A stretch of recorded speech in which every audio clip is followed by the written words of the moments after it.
Yo, what's up, everybody? Welcome to the Listen Up Podcast. It's your boy, Brandon. Of course, this is your boy Sam. What's going on, people?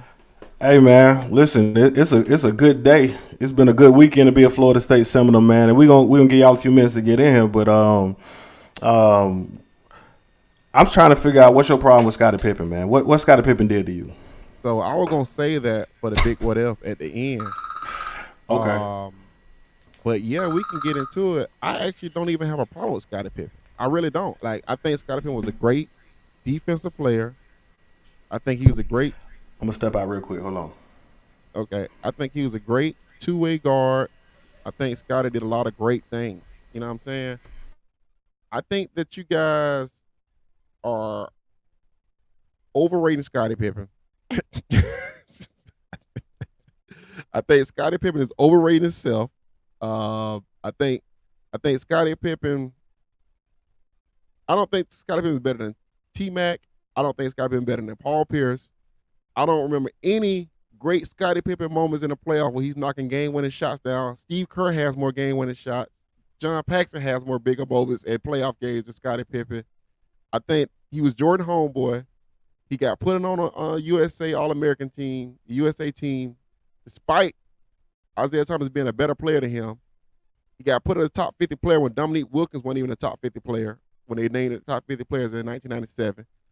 Jordan just took care of Scottie Pippen. And to be honest with you, Scottie Pippen probably didn't deserve a fucking shoe deal either, if we just being real about everything. So I just think that y'all overrated Scottie Pippen. Scottie Pippen was a great, great rodman to Michael Jordan's Justice League, right? He was a great rodman to Michael Jordan's Justice League. Y'all have overrated Scottie Pippen. And it's okay. It's okay. Like, if you draft anybody else next to Michael Jordan that was just a competent, good player, I think he still wins championship. I think Scottie Pippen didn't have a lot of ego. You know Michael Jordan disagrees though. Michael Jordan said he don't win it. He don't win them without Scottie. Right. Those are Michael Jordan's words. He always talked great shit about Scottie Pippen. He always went out of his way to be nice. Who else they was about gonna put? Scottie You don't think Pippen. they was before them years they was putting people next to Jordan thinking that they could win? Who? That's my point exactly. I'm saying nobody. Like, if you gave Jordan, I'm trying to figure out a good Horace Grant. No, he was winning with Horace. Horace Grant was the same time Scottie Pippen.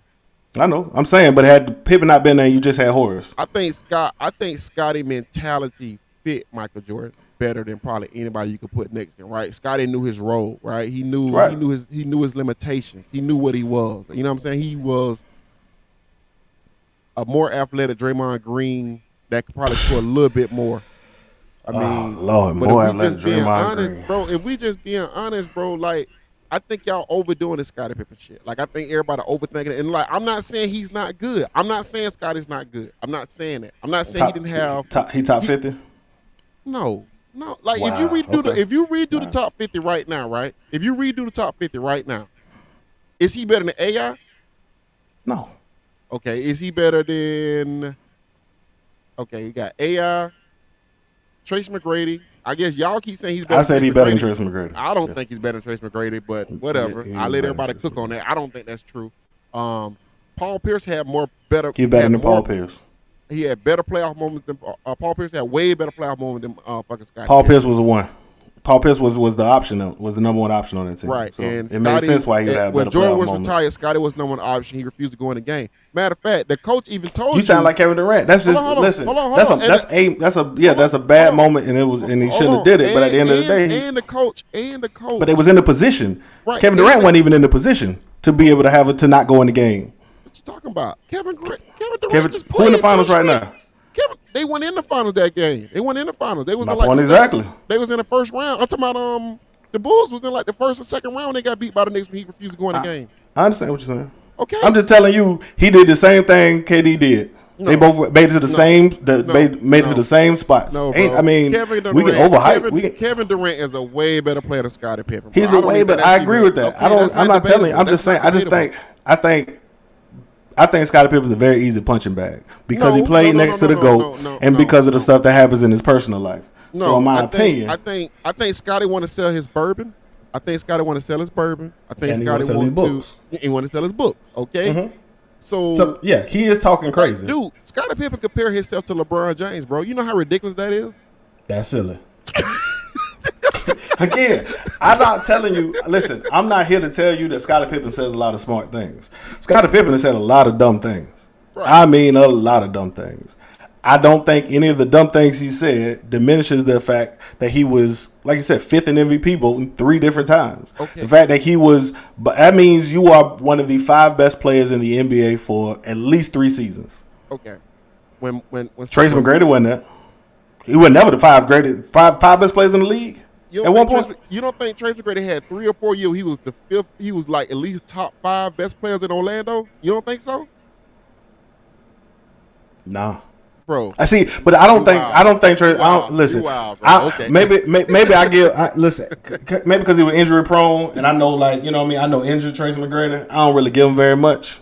So maybe my dislike for Tracy McGrady is overpowering. But I don't think y'all tough. I believe Tracy McGrady was decent. I just think he was better than Scottie Pippen. If we're gonna talk about this later on in the show about the I don't think it was better. But if you put Tracy McGrady next to another great player, him and Kobe are probably rivals in the NBA for at least 7 years. At least. He never. That would mean you believe he's on Kobe's level and LeBron's level. I know for a fact Tracy McGrady ain't Kobe and what's his name? Who? Ain't Kobe or LeBron. Even Kobe said that Tracy McGrady is one of the hardest people. Man, that's his cousin, man. All right, see, there we go. See, now everybody, that we pick. That's his cousin, man. Of course, I'm gonna say the hardest. He also said Carmelo was the toughest dude he had to guard too, and ain't nobody believe that neither. Tough guard. Yeah, because he was strong and he would lean on her, and also I hear what you're saying. I know. I heard. I heard. McGrady had a hell of a run when it was like McGrady, Kobe, AI, Shaq. Yeah. Who else? That was a good little run. I can't think of it. KG was up there. Tim Duncan. Mm-hmm. Yeah. I mean, he was a fringe top 5, top 4 player in the NBA for like at least 3 years. Easy. Then he won a scoring title 1 year.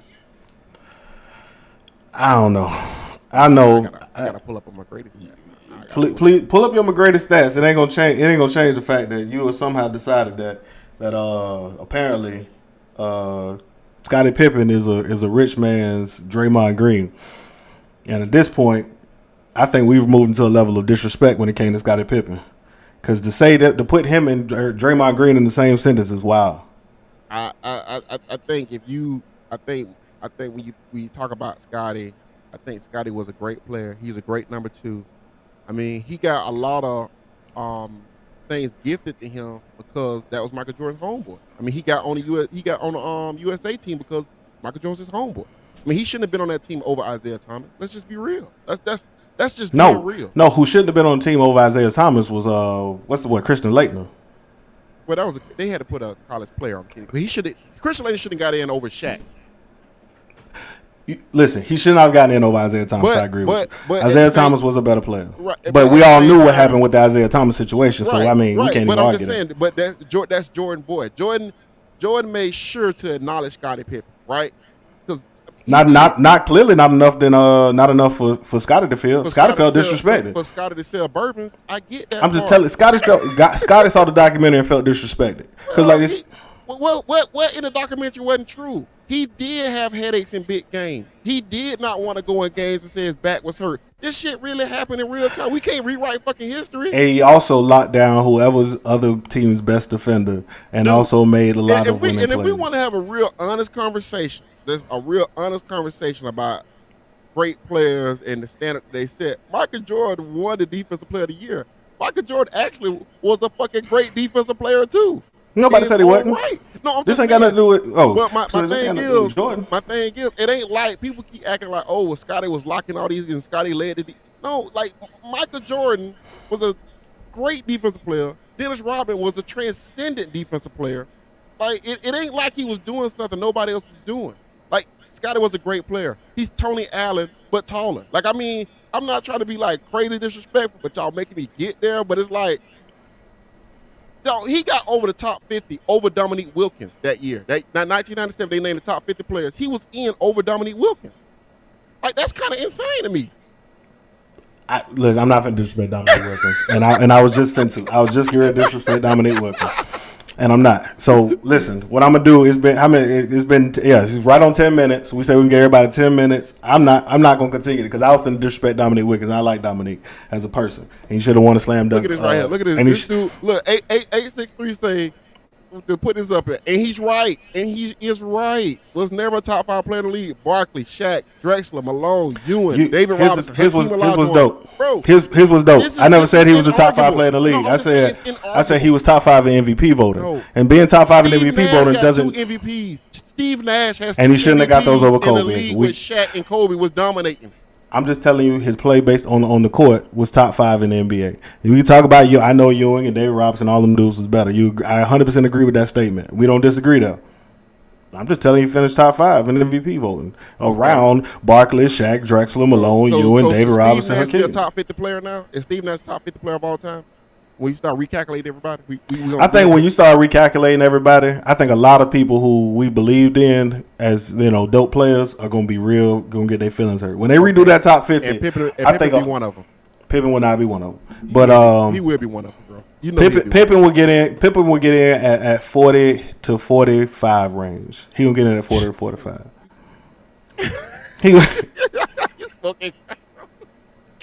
Yeah, he's gonna get in from. Bro, but listen, man. Look what he did. I'm just gonna say this right here. Cause we got stats with Pippen without Jordan. Like when he was at Portland. This really happened. Oh man, don't give me them Portland numbers, man. In real life, this man. Man. We not doing that. I'm not doing them Pippen at Portland. I want to say this. Give me the Pippen when they had the best record in the league. Give me them numbers. Okay. So and this is the thing I'm gonna say. With Jordan, he averaged 17 points. All right, that's with Jordan. That's with Jordan. He averaged 17 points. Those Without good numbers. Jordan, he averaged 15 points. He was the same damn player. He wasn't though, and they did that in the documentary. They talked about how he changed his game. He could never be. He wasn't gonna be the number one. He wasn't gonna be the scorer. He was never a scorer. Man, let me tell you something, man. If you put, and we're gonna talk about this, but if they make that trade with Tracy McGrady goes to Chicago for Pippen. And it's Tony Kukoc, Tracy McGrady, Dennis Rodman, Phil Jackson. I think we have a whole different conversation about Scottie Pippen, bro. And a whole different conversation about Tracy McGrady. We're gonna talk about it. I ain't even gonna give my opinion. We're gonna talk about it. Though. All right, we definitely gonna talk about it. That's the what if for later on. But listen, man, we got good news, man. We in a great mood, man. Because let me tell you, we getting people. Yeah. First of all, matter of fact, before we even dive into it. Let me first issue an apology. I told you I don't mind coming in and telling people when it's different. Marv got off the board. Got on the board, got off the bench and got on the board. I appreciate that. Okay. And then them 2 claps for the furniture. Getting off the bench and on the board. And then of course we already know what Atkins do. Yeah. So I don't even expect nothing less. He always gets the respect, so I ain't even gonna trip. But unless you ain't on Twitter or ain't on Facebook or whatever it is, understand that 4 recruits, I believe we got 4 recruits over the last 2 days, last 24 to 48 hours, right. And we not done yet. You know what I mean? And we not done yet. We were very hard on Mike because we said, man, where are the commitments? We got a lot of people. It's a whole lot of bodies, but where's the results? And now we're seeing the results, and I think that's super dope. You know what I mean? So, yeah. Sam, man, I'm gonna let you take it, but from me, thank you to the furniture for grabbing some big time recruits. Thank you to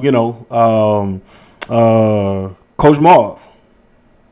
Keep bringing them in. Keep going. All right. So, I guess.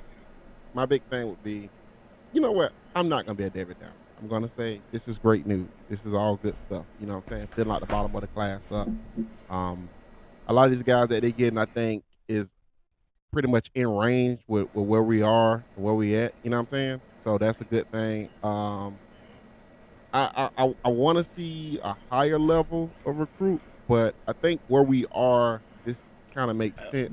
You know, you don't believe the rankings. You don't believe these are legit 4 stars. Well, I love I mean, Quashawn Sapp is a 4-star offensive tackle. Sapp. I think Sapp is. They got Barr. What was it? Barr was a few weeks. He was also a 4-star. I mean, so I think Sapp is an instant impact guy, a guy that'll play in year 2, right? Mm-hmm. I think Bishop Thomas might need a year or 2, maybe 3 years, maybe 2.5 years, maybe to really contribute. Omar Graham Jr. I don't know what he is yet. I mean, is he a middle linebacker, a true middle linebacker, or is he outside like Melvin Ingram type? You know what I'm saying? He's a body, and at this point, you need one momentum. We talked about this earlier. I believe you need momentum, and I believe you need players, and so players are getting other players to come. You are seeing results, and that's what I believe they needed. At this point, I think they got 2 4-stars and 2 3-stars in the last 2 weeks. Or 2 4-stars and 3 3-stars. Man, sign me up for that. You know what I mean? Especially when you're telling me your top of your class is Travis Hunter, Sam McCall, and AJ Duffy. Right. If you tell me that's the top of your class, hey man, I'm with that. You know what I mean? And T will say, what's up, T will? T will say, Graham Wiley is wildly underrated. I don't know. We'll find out a whole lot more. I think when we look at it before the season, everybody has their rankings, and what we see is a lot of players show up that senior year, and those rankings change. So in the event that Graham go out and ball out like some people think he is, that ends up being a good 4-star solid commitment day 1 starter. And you need, like I said, day 1 starters. Not to mention they currently are top 5 in recruiting. They kicking everything from Miami and from Florida, and both of them had better seasons than Florida State, and one of them beat you. Right, but we know that Miami and Florida can't take the type of classes that we're going to be able to take this year because of COVID and players coming back. So they got to be way more selective. So I don't think a lot of these schools that didn't have all this attrition like we had are going to have to slow play to get the right 10 or 12, maybe 14 kids, because I don't think they're going to be able to take 21, 22 kids like we are. I don't listen. I don't know. I'm not hating. I'm just saying what it is. I'm just saying like we're going to take a bigger class than a lot of these. No. Absolutely, we are. You know what I'm saying. So you could take guys you could take guys right now. Like Miami and Florida are going to have to be a little bit more selective. So I mean that's all I'm saying. Yeah, I mean, listen, listen to me. I know you're not hating. I'm just saying, at this present moment, I have talked about, is this working? Is this the best strategy? Too many guys. There's a whole bunch of people on campus, but nobody's committing. We got a whole bunch of, information. It looks like a bit of some clown behavior or whatever, and I don't know if these kids is fully in on it. And what's happening is they getting commits. So for me, I ain't got nothing to say. I don't have nothing negative to say. I don't have nothing bad to say. And at this point, I'm going to just, applaud. Keep it up. You tell me we're not done, get more. You know what I mean? I don't think they're done. I think what you think they have? Before the season, I think they have 14 to maybe 15 commits before the season. Yeah, I think they get another 2 or 3. I do believe they're not done with the top part of their class. I agree. I think they'll be around, I was going to say 12. I think they'll have 12 to 13 commitments. I think during the season you probably get a few more, and then I think signing day you add 2 or 3. And I'm talking, it's between us and some big. I think they're going to win some battles. And the reason why I say that is, I don't know if it's really Mike doing. Again, I don't want to take away from Mike because I said, me and you had a conversation off Mike, and I was like, I don't know if the relationship between Travis Hunter and Mike is the best. And then, Travis Hunter came out and sent a message basically saying, I rock with this dude, blah, blah, blah. I would never play for another coach in the world, but, so cool, right? But I think when you put Travis Hunter as, again, the best player in your class by a mile, who is 100% committed, and not only 100% committed, but 100% committed and recruiting for you, it allows the opportunity for any of the top recruits to be like, if he coming here, forget the record, this dude coming. And if he coming, I want to rock with him. I want to play with him. Right. I do believe you get a receiver. I do think you get some DBs, and I do think you probably add some more pieces to your offensive line. I think they're in a position right now, especially with the momentum. Mm-hmm. You tell me. Well, I think we saw it was what was it, USA Today or whatever, having going like 5.5 wins, plus or minus whatever, 5.5 wins. Right. They go plus on that. They go 6 wins.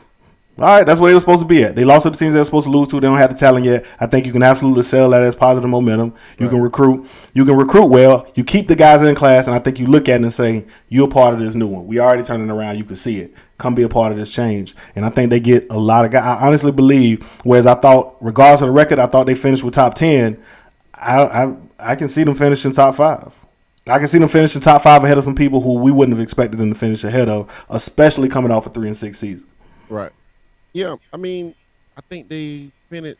Hold on, you said they're gonna finish what? 6. I think they gave 6 wins. It was No, 5.5. I think you're talking about recruiting. I'm sorry. Oh no. Yeah, I was saying 6 wins. No, I mean, what you said, 21? I give them 18. I think they get 12, 9, another 6 throughout, the season, maybe 3 on signing day. I like them to get about. I think they're gonna bring in about 22 kids, 23 kids. Then they definitely ain't done yet right now. Right. So I think they bring in 23 kids, and I think they leave 3 scholarships for Transfers. transfers next year. But I think the most important thing is 23 bodies automatically gets you top 10. right. That's what I'm saying. They're gonna. That's why. Just based on sheer volume. Just based on volume, you get top 10 with 23. Right. They don't have to be. They don't have to be as selective as these other schools because they have more scholarships. That's all I'm saying. Like, they have more scholarships, so the sheer volume. Yeah, but I don't think they just taking people just to take them. No, I think you can take a flyer. I think you could take a flyer on a kid who may be on, like, you know what I mean. There are levels to recruit. We know this. There are levels. Yeah. Right. You got like top 25 kids, top 50 kids, right? Then you got a top 100. You got a top 200. Then you got top 300. Yeah. All right. Now we currently the kids that we grabbing are like in the 400 to 300 range. I don't think you can say that universally, though. I think you could say we have taken some kids in that range. I'm not saying that to be a hater. I'm just like, go look at it. I'm not making this up. Like, go look at the numbers, right? So they recruiting those. They can take those kids because they have room. They got to replenish the bottom of the roster, right? And you still Florida State. Right. The bottom of the roster is not good right now, right? Like, you can't even have competitive practices the way you want to have them because the bottom of your roster is not very good. Right. So you could take a Kyon Charlton, right? You can take a legit 3-star, probably not day 1 starter, probably 2 year, get some PT, 2-3 years he become in. Yeah. Charlton, but that's a solid player though, and that's what I'm saying. You wasn't getting solid players. But if you look this roster is bad. If you look at Charlton, he's gonna drop 30 pounds, 35 pounds maybe. And he's got to reshape his body a little bit. That's going to take a little bit of time, right? And that's fine. Right? Nobody's hating on that. Yeah, that's a practice player. Yeah, that's a good. But like you said, now we can go good on good. Right, while we're reshaping his body, we don't have a turnstile out there who you can't even figure out what you got on the other side because you have no idea. You know what I mean? Right. Because you got this dude looking great in practice. Yeah, but Miami don't have room to take a player like that, right? Because they already got that player on the roster who's not leaving because he got an extra year because of COVID. You get what I'm saying? Yep. That's all I'm saying. I get what you're saying. Yeah, you're saying it's a numbers game. Yeah, it's a numbers game. And they got the ability. Yeah, they got some guys that. Yeah. In other words, Miami can't put this guy on their board because they don't have the numbers to take him. And so now Florida State is going to benefit from not being able. Yeah, getting a solid player and being able to benefit. Yeah, no, I get what you're saying. Right. I do. I wanted you to clarify because again, it ain't me and you talking. I know where you stand. You know, I know where you stand, and I know. I don't want it to be like oh man, those guys over here go how they gonna poo poo on the on the recruiting that they've done. No, and that's what I was saying. No, I think and that's why I was saying no. Clarify what you said. It's a numbers game. Yeah, and I'm saying like, and if you're gonna take these type of players, right, like Kenyon Charlton and Omar Graham. I mean, look at the areas you're taking it from: Fort Lauderdale, Brunswick, Georgia. Bishop Thomas from Orlando. Like, those are good areas to grab guys that you believe in 2 or 3 years are going to be good. Exactly. Later. Good pedigree. Yeah, right. Good pedigree, builds pipelines. Yeah, rebuilds pipelines because I think you've always had them. And then when you're a new coach, you came in, you didn't have those guys, and now you got, like you said, the infrastructure behind the scenes. Now working to build those pipelines and stuff like that. Now you can get into rooms with some of these coaches and players and teams and cities that you weren't able to get into before last year. Exactly. And so now, hey. keep throwing bodies at it. I'm with it. So continue to throw bodies at the problem. And if you tell me he ain't starting tomorrow, but if you can add 4 or 5 guys who starting tomorrow, you know what I mean, who starting day one, and then you got a whole bunch of solid guys who by the time by their sophomore, sophomore, redshirt, sophomore, junior. Now we talking about something completely different. You know what I mean? You talking about you talking about a completely different team 2-3 years from now. Yeah, you talking about a completely different team 2-3 years from now. Yeah, so that's all I'm saying. I'm not trying to poo-poo him. I'm just saying, like, by that time you think about AJ Duffy leading the class. He a junior at that time. You know, now, who knows weight. Yeah, now all your developmental guys here, your day one starters are superstars. Right. That's what Jimbo built. You know what I mean? That's what Jimbo built into a national championship team. Now, can Mike coach it to that level, or can the coaches that's currently on the staff coach it to that level?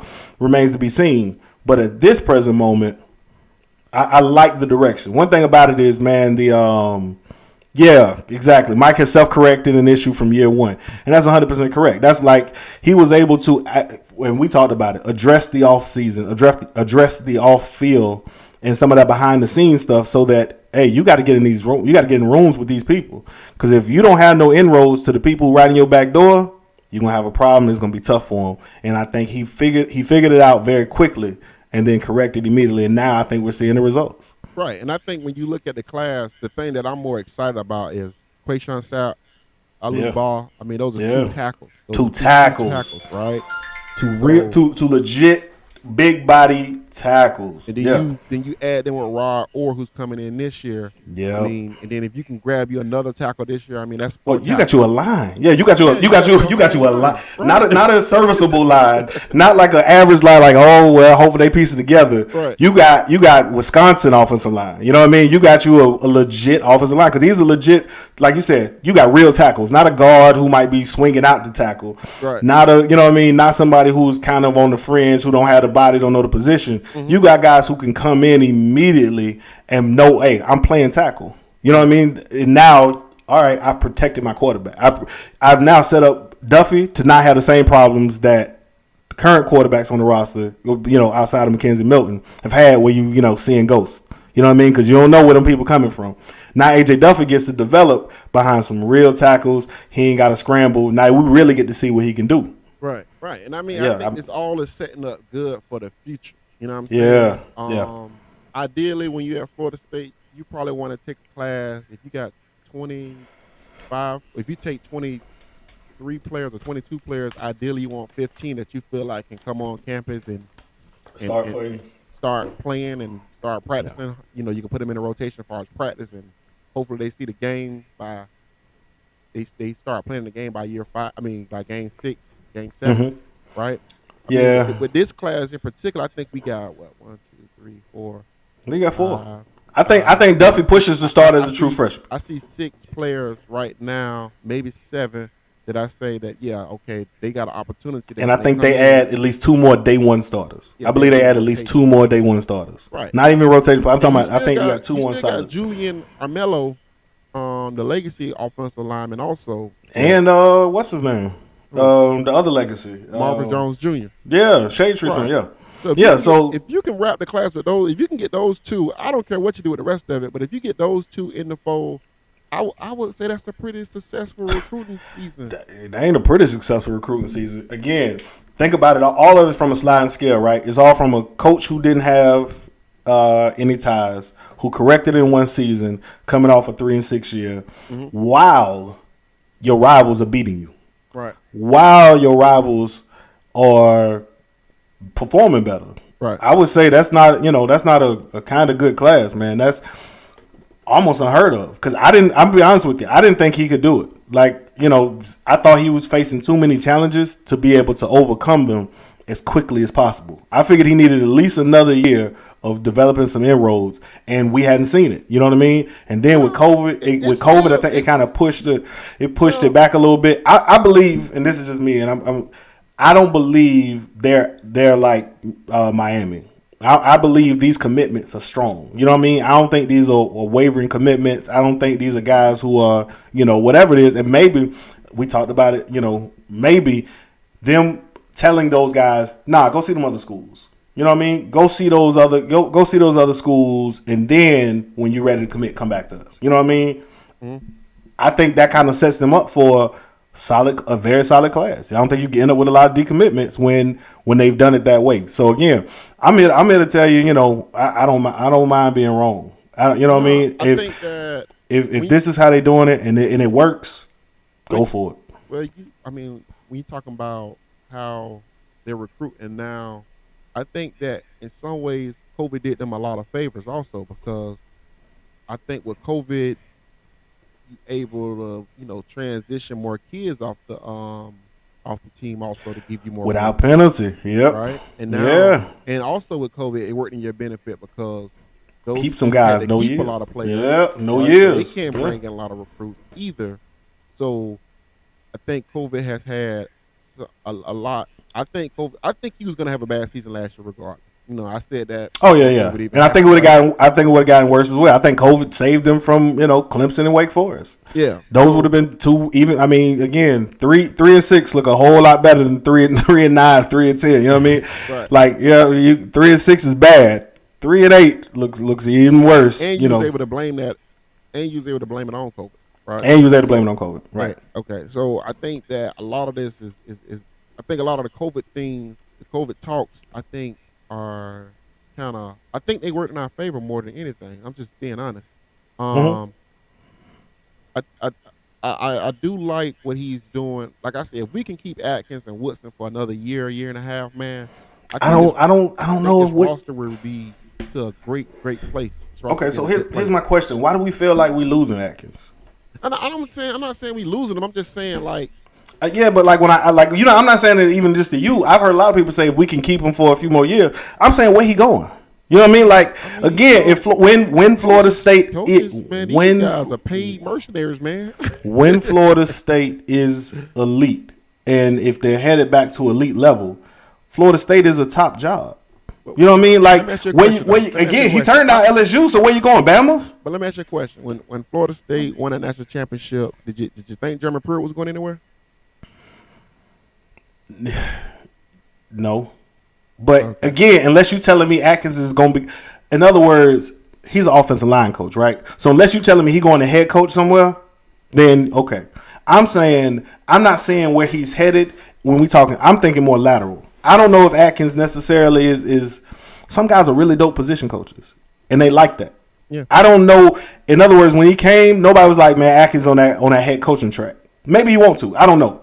I'm just saying, but I don't remember that being said like it was said about Marv. Marv is on a head coaching path. We understand this is where it is. He may not be here for very long. We knew that about him. Atkins had pretty good pedigree when everybody talking about Atkins had pedigree, but I'm saying, was he on that? Were people saying, hey man, he's trying to be a head coach soon? I don't.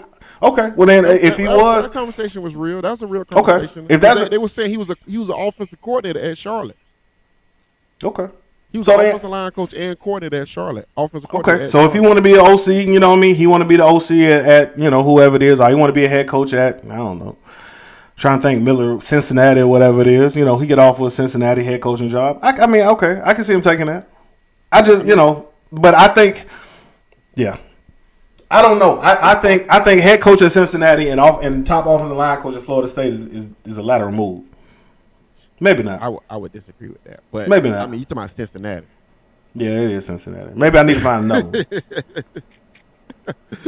one. So, hold on. Click on Morning Magnolia's comment real quick, because that's what I was saying. I think it's very rare for somebody who's gotten to that place without being a head coach, offensive coordinator, or defense coordinator. He gonna go from an O-line coach to the head coach. But no, I'm saying though, he would go from an O-line coach to like a head coach at like Georgia Southern. Now that's lateral. Now that's lateral or a step down. You go to a head coach, but now you're a black coach. Yeah, because maybe you feel like you're right because that's the only option. Yeah. Right. Yeah. I mean, where else you gonna get? I mean, you gotta think about it. Willie went from running back coach at Stanford to head coach at Western Kentucky when the program was about to be like throw it away. They're about to literally get rid of the football program. Right. So that's the type of job you have to take as a black coach. Okay. Yeah, and I can see that. And maybe he does. I mean, it's the reason. I don't know. It's a reason why Tony Elliott is like at Clemson doing what he's doing for as long as he's been doing it. Well, that's what I mean, though, right? Because Tony Elliott loves what he. But Tony Elliott also makes good money and is happy being the offensive coordinator at Clemson. And what I'm saying is, he looks for jobs, but he's not finding the right job that's going to give him the success that he needs. Wait, what was the job he interviewed for? Tennessee. Tennessee. That wasn't the right job. He interviewed for Tennessee. He interviewed for. I think he interviewed for the South Carolina job too. That wasn't the right job. He's interviewed for certain jobs, but I'm saying though, if you go to South Carolina or you go to Tennessee, what's the chance you make it out of 3 years out of that? What's the chance you survive for 3 years? The same chances in it. I mean, so yeah, I don't think these guys look. I hear what you're saying. I agree, but I don't think if I'm a head coach who is now feel like all right, I feel like I'm the man. I can go anywhere and I'm a coach. I'm gonna install myself. I don't think I don't believe Tony is looking at it and saying, nah, I'm gonna be done in 3 years. Now again, if you go to Texas, I thought Charlie Strong should have looked at Texas, and when the booster come out and say, he probably a good coordinator, but he ain't our head coach. There's a lot of things in that one. I thought he should have reevaluated some things and said, nah, I probably shouldn't take this job. Yeah, but Charlie Strong took that's generational money. I know. I'm just what I'm saying is there's different situations. Like I didn't feel like Charlie Strong should have took that money. All money wasn't good money in that situation. But right? Yeah. But I don't know. But anyway, I mean, it's just like Willie. I mean, should you really have taken the Florida State job after Jimbo left? Yeah. You at Oregon? Nope. No, you could have. Boy, you would have never got fired from Oregon, winning how it is, and the way he was recruiting out there at Oregon. Win the 7-8 games every year. Stay out there in Oregon. Nobody cares. Nobody's watching them games. But you have a hot seat. Get your dope quarterback 1 year. Have a hot season, and end up in a New Year's Six game or something. Time, Florida State's his dream job, and they gave him generational money too. True. True. I understand. Listen, I understand it. If it's your dream job, you got to take it. Yeah, I mean, so $20 compared to. I understand what you're saying, but again, all money ain't good money, and I think I think looking back on it, he still probably say I probably should have took that. I should have stayed at Oregon. I'd have still made the same money and just look until it would have taken me a little longer to get there. I heard that was a lifestyle thing. Like, they didn't like the lifestyle. I mean, it's Oregon. Yeah. They legalized meth, I believe, over there or is that Washington? They legalized meth. They decriminalized. Drugs. They decriminalize all the drugs. Right. It's one thing to listen. I'm not gonna get into this because that was on a political topic. It's one thing to decriminalize weed. It's a whole nother thing to decriminalize meth. All right. Anyway, all I'm gonna say is what is it? Let's say Peach told us about Atkins the first time he was on the pod. He really did. He told us about Atkins. You're right. Where's Brandon? But anyway, man. Overall, you hear me? Yeah, I'm back. You good? Yeah. Okay. No, I was saying, man. Overall, I believe this weekend was great. I do think they probably get another one. This weekend ain't over with. I think they probably get maybe 1 or 2 today and finish out this weekend really strong. Again, I think momentum, man, is super important, which is why after the spring game, I wanted to see some people commit. I wanted to see some players commit, but I said, and we even talked about it with Peach. Is that is this the right strategy? Should they be doing this? And we were hard on them. We were hard on Peach that episode, trying to figure out, is this the best? Is this the right approach? What I mean? Having kids wait, or do you need to build the momentum now? If no other team, you need to build the momentum. It paid out for them in the long run, so you can't argue with the results. Yeah, I think they're on the right track. I think it's just gonna take a little time, but I think they're on the right track. I think we get the bottom of the roster filled up pretty good, and I think next year you can go big dog hunting. And Willis, Powers, and Woody. I could see Woody and Powers. I don't know about Willis yet. I was gonna say Woody's and Powers. Yeah, Woody and Powers too. Yep. Yeah, like I said, T. Will said something a little while back where he was like, man, I want, these recruits are good or okay, but I want to hit some of the big dogs. I think, man, the big dogs take a little longer. Outside of, you get an occasional like Hunter who was, loved the school and have, his I think he's at one of his coaches is like, like he thinks he's like a father figure to him or something like that. Right. So, you get something like that, but for the most part, those guys wait a little bit. You know what I mean? The big dog wait. Signing day. We gotta make a big show of it. We gotta do something. So I'm not necessarily worried about the big dogs because I do believe, based on what they've shown, they're gonna get some of them. So for me, I'm not yet worried because I do believe they're gonna get them. I think they got very good momentum, very good positive vibes and positive signs that they're on the right track. They already got the inroads. They got the connections. They got enough big machines. And he said Alabama hadn't even cranked up his machine yet. I hear you, but I don't think we're shooting at the same. I don't think we're shooting at the same targets, in my opinion. I don't think we're shooting at the same targets either. So I know we got some good guys, but I don't believe. Maury Magnolia said Alabama hasn't even cranked up his machine yet. I agree. I just don't believe we shooting at the same people. But I don't think we. I don't think we in any battles. I don't think we shopping in the same area they shopping in. I don't think we. That's what I'm saying. No, that's exactly what I'm saying. Yeah, we are both. Yeah, we not shopping in the same. Yeah, we not shopping in the same stores. They in Gucci. We at Ross. Yeah. And you find some good deals at Ross. You do find good deals at Ross. You find some good deals at Ross. You get some gems at Ross. Yeah, we just ain't. You put up some J's with some of those, short sets. Yeah. I saw me a pair of KDs in there one time. I was like, oh, look at man, find me a little gem. Yeah, you know what I mean. So but no, us in Alabama ain't doing the same work right now. So for me, no, I'm not even really concerned about Alabama. If we get into a head to head with Bama, then hey, we'll just chalk the L. But yeah. Not wrong. I don't mean it disrespectfully, Like I say, man, listen, y'all have been to Ross, man. Y'all know what time it is. Y'all can find y'all a nice little fit in Ross. All right, man. So let's get into this big what if. Let's do it, man. Go ahead and hit us with the what if, man. So the big what if is if Michael Jordan does not retire in '96, do the Chicago Bulls win the championship? I'm sorry, 98. That was 98, wasn't it? 98. If you don't retire in 98, do they win a championship in 99? Do they beat the Spurs and win the championship in 99? If Jordan doesn't retire. If Jordan doesn't retire. Now, here's the caveat. Phil Jackson has to come back, right? Mm-hmm. Scottie definitely was going to leave, right? Scottie was definitely going to leave. There's no way they could keep Scott because, for one, they didn't want to pay Scottie. And you got to remember that it was a lockout that year about the salary cap, right? Right. And so I was looking at this, and Jordan had negotiated a contract a year before the lockout. No, 2 years before the lockout. 2 years before the lockout. And they wanted Jordan to take less money, so they would pay Scottie more, give Phil more, right? Mm-hmm. Jordan was going to do it, right?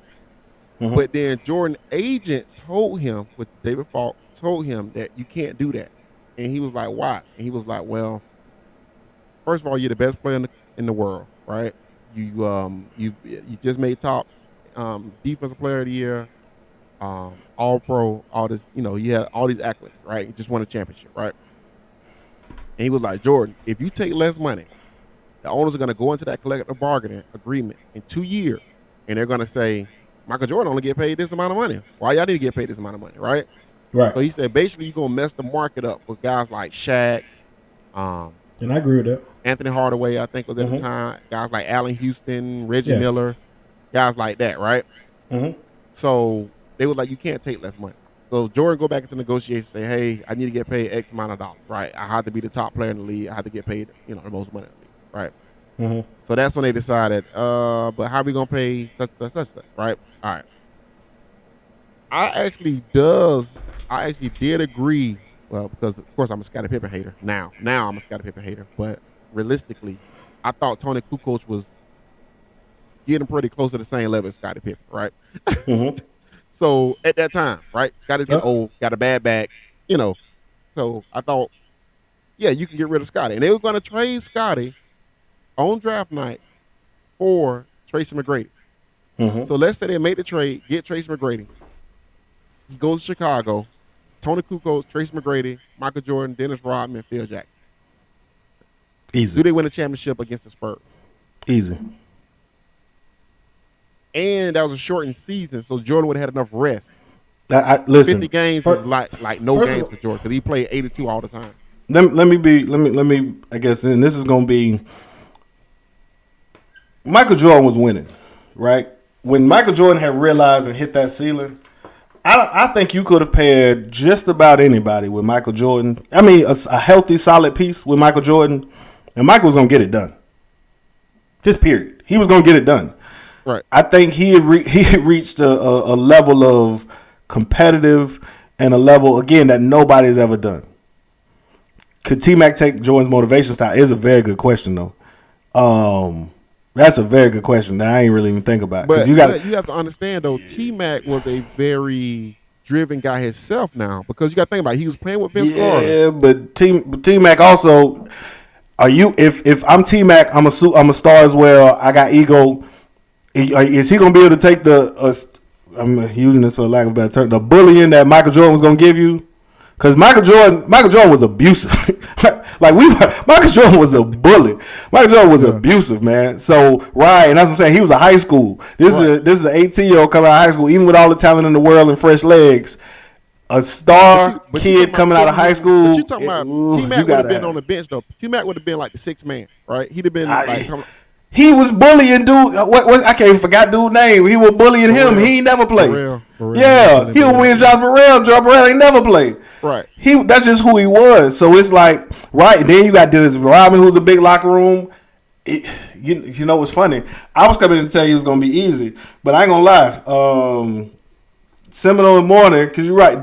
That's a tough locker room as to throw an 18-year-old in. Yeah. Because you got Jordan, who's a wow. At that point, Jordan had his own security. It don't matter how driven you are. If Jordan telling you a bum because you missed that shot and you 18 years old and Jordan your idol, you got all the posters on the wall and Jordan calling you a bum, that may hit a little different. You know what I mean? At 18 than to do at 25. So, yeah, and then you got Dennis Rodman who doing who knows what, painting his toenails in the corner. Right. It's some wild stuff happening. You know what I mean? Wait, Dennis Rodman going to Vegas for the weekend, ain't coming back? Can I go to Vegas for the week? I mean, you know what I mean? It's a lot of stuff going, not to mention the gambling and everything else that's happening. I can look at that and say, it sound good. Like it's one of those things that looks really good because you think of T-Mac. You think prime T-Mac. But when you pull it back and think, oh no, this 18-year-old T-Mac. Right. 18-year-old T-Mac in that environment, I don't know, my man. I think, again, they may win it just because Jordan is Jordan, right? And Kukoc, like you said, Kukoc had grown his game to a place where he was a solid he may have been a number one to Pippen being still the number two, which is why he averaged 15 points afterwards. So Pippen had become pretty much a number one option. So him and Pippen, I don't think it mattered who you put with him. Him and Kukoc probably was enough to get it done. Yeah, because you'd had him, Kukoc, Steve Kerr. They would have had to retool a little bit. So yeah, but T-Mac, one thing we knew, like you said, it might have ruined him. As opposed to it being better for T-Mac, it honestly might have ruined his whole. I watched that doc and I was like, George was a bully. So like T-Mac didn't hit his stride until 1999 or 2000 season. That's when he started averaging 15 points. So it took him 2 years. But you ain't got, but you don't have 2 years with Jordan, who at the end of his career. I think Jordan would have pushed him. I think he would have pushed him right out of the league. This is what I think. I think T-Mac would have been around Michael Jordan. So by pure osmosis, he would have started working hard, right? He'd have been working to a different level, right? Because he'd have been watching Michael Jordan, so you'd have had to get in there and get it, right? Mm-hmm. So I think they win a championship, right? I think they win the championship. I'm gonna give you the championship regardless. But I just don't know how it affects. I don't know how it affects T-Mac's legacy. You catching like from the time Tim Duncan walked in the NBA, he was in his prime. True. You know what I'm saying? So you 100% a prime Tim Duncan. Like, who is guarding Tim Duncan? Nobody. Nobody's guarding Tim Duncan. But nobody. Well, who is guarding Jordan? Yeah, that's true. Nobody. But I guess the problem would have been what the rest of that roster looked like. And that's what I mean. You know what I mean? Yeah. Who Rodman's gonna still be crazy and lock down whoever you had as your best defender. Kukoc was still gonna get some decent buckets. I mean, T-Mac, even at 18, probably would have gave you 10 to 12 if he hadn't lost his mind by then. He was giving you 10. You know what I mean? He'd give you 10, 12 off the bench as an upcoming, player. But this is the crazy thing. Think about this though. If they draft T-Mac, they win a championship in 97, 98, whatever. Then Jordan played 98, 99, I guess. I guess he'll play 2 more years, right? Then he retires, right? So then it's T-Mac's team, right? T-Mac got a championship already. If T-Mac hadn't been ruined, T-Mac could take over that Bulls team. Right. Then you talking about T-Mac, Kobe Bryant.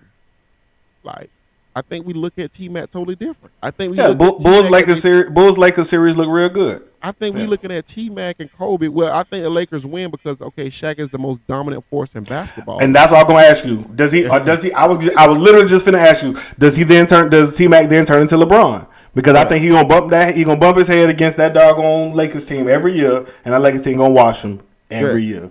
So I do think if T-Mac wins that first championship with T-Mac, and then you got Phil Jackson now that's probably there for the long haul, right? Mm-hmm. Because Phil Jackson likes a good situation. Everybody knows that. Phil Jackson picks good situations. I'm gonna be in the winning spot. Yeah, put me in the winning spot. So he got T-Mac, basically his next Michael Jordan. I think we look at T-Mac as like damn near top 5, top 10 player of all time.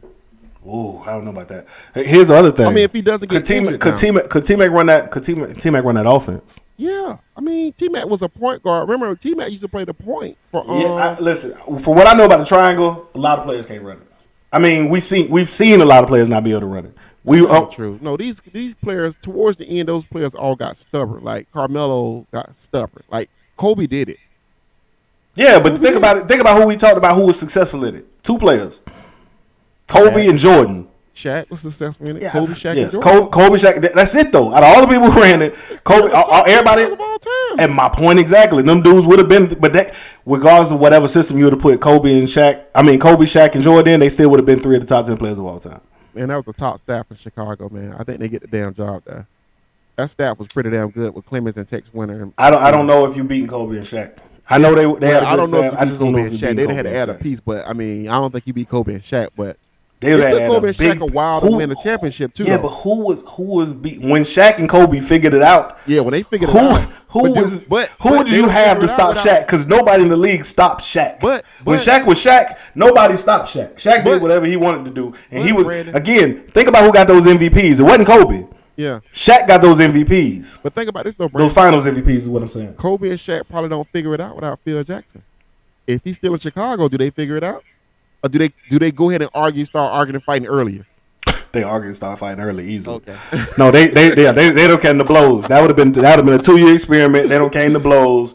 Yeah, that 2-year experiment. They'd have came to blows, and that'd have been the end of Kobe and Shaq. Yeah. So no, it's a lot of different scenarios, man. That's a big what if though. That's a huge what if. I like that. Yeah, that's a huge what if.